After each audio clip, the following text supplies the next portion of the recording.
with the big debate ahead of the president, of course, wanting to pound this New York Post Biden email story, even if the general media has not done that. Let's get to Kelly Hyman, the Democratic strategist. We also have Lauren Claffey here, the Republican strategist. Lauren, begin with you then.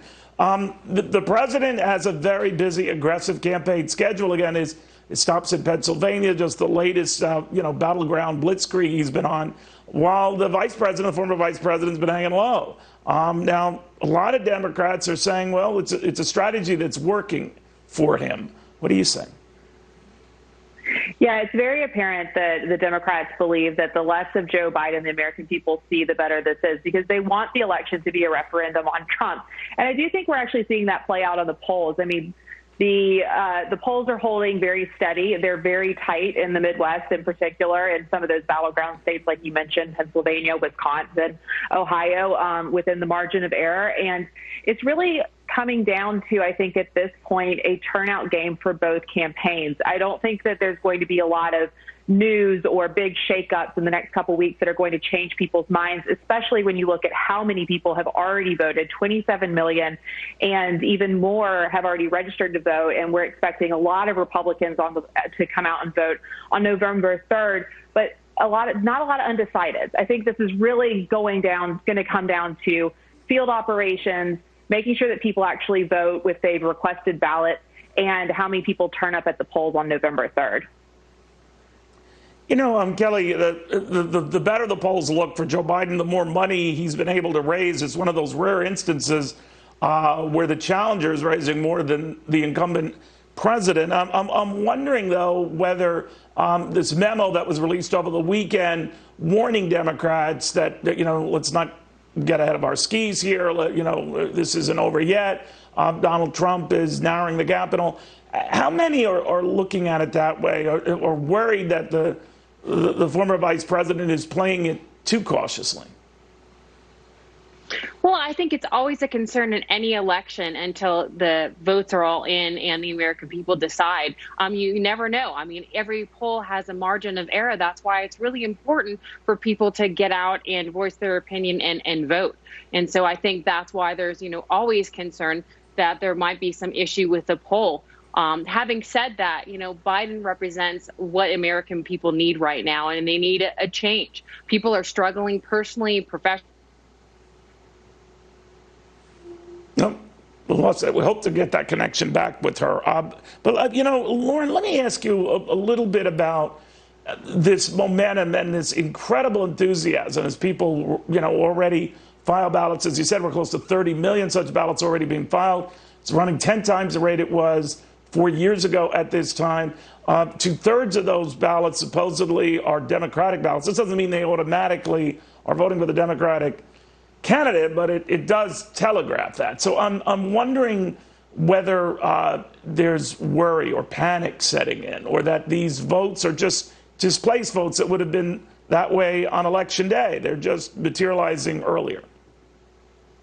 I think that I think that there is a Donald Trump effect with politics where we see way more people involved than we have before. We saw it in the midterms. We saw it in 2016. People who normally don't vote in elections where there's Donald Trump. Sometimes that's for him, sometimes that's against him, but he is a motivating pop culture phenomenon, right? He really has invigorated people into politics. But two, I think that there's so many unknowns in this election, and I think it's impossible to predict what effect the coronavirus, early mail-in voting, all of these things that are happening will have on the end results. And I think that anyone who says otherwise is just lying to you. I think that we have to wait to see how this turns out. I think that there are some instances where we're telegraphing that the early mail-in voting is Democrats. But like I said before, we're seeing that match with high rates of Republican registration. So if they turn up on November 3rd, how does that affect the amount of early voting that we've seen on the Democratic side? So, I really think this is going to be one of those elections where there's a lot of involvement, there's a lot of enthusiasm, and we're not going to know the results until, honestly, probably a few days after. Kelly, I think we're good with you again. I apologize for the microphone problem. I had no idea that Lauren would cut it like she just did there. But that's a joke. But let me ask you a little bit about this upcoming debate where they're free to cut the mic of either candidate should he go over or interrupt the other. I don't know what would trigger such an action, but they are in the same room, so they're audibly present. So I can imagine them still talking, even with the mic cut off. Are you worried about that? No, I mean, I really don't think it's going to be a debate. Trump doesn't follow the rules. We can look at the first debate where he constantly interrupts. I think he's still going to do that and do whatever means. He's already complaining that the debate is not fair. He's attacked the moderator, who's a woman, which is very disappointing. And any woman that supports Trump is voting against his interests, because the way in which he treats women and attacks women is not someone that we need as our leader of our great country. All right, so I didn't realize then you're supporting Joe Biden.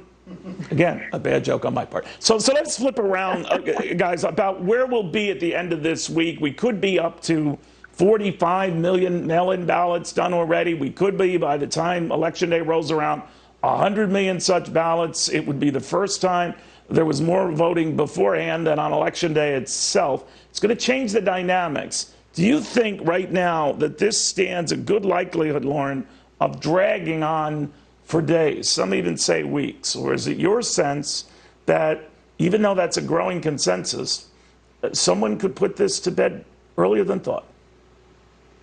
I don't think so. I think that we are going to see this drag on for a couple of days. You've seen some Supreme Court rulings that say that the mail-in ballots will be allowed to be counted afterwards, because they're going to allow them to come in all the way until the polls close on Election Day. A lot of states haven't even started counting the ballots, and this is concerning for me because they're still operating under coronavirus rules.